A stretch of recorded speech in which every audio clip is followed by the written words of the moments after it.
Hello my friends, welcome back. Well, this is the latest a look at the latest Pop! OS, currently version 20.10.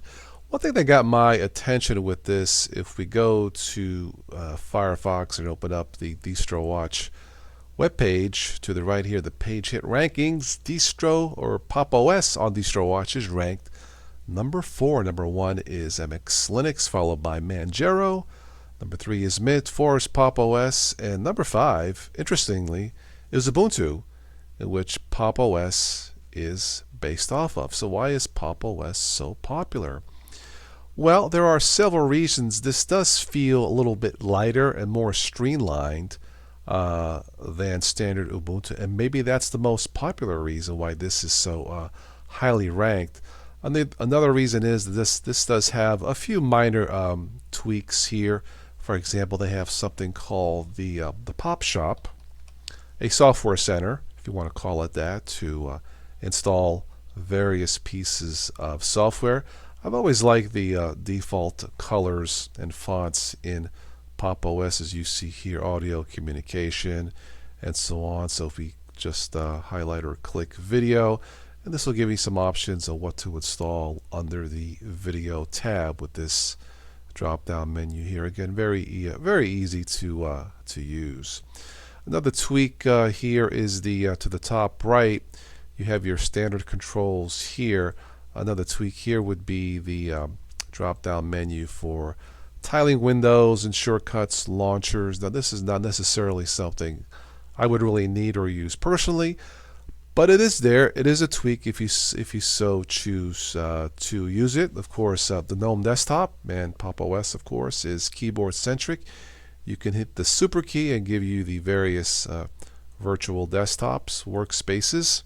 I guess we can call this Pop! OS somewhat of a starter kit for the Gnome desktop. Maybe something like that. But let's go ahead and click System here.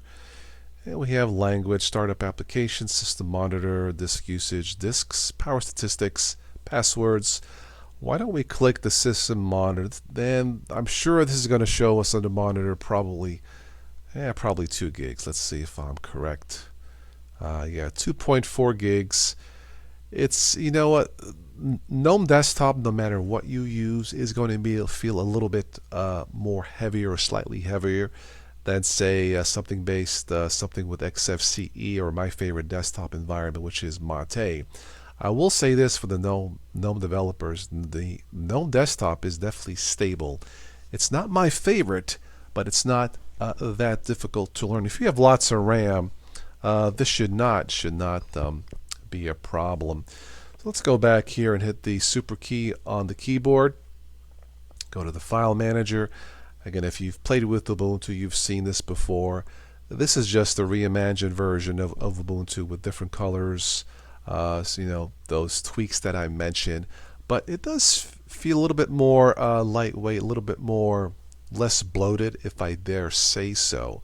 But once again, I can certainly understand why Pop! OS, at least on DistroWatch, in terms of page hit rankings, not necessarily usage, but page hit rankings, I can certainly understand and see why this is ranked in the top 10. We right click here and go to settings.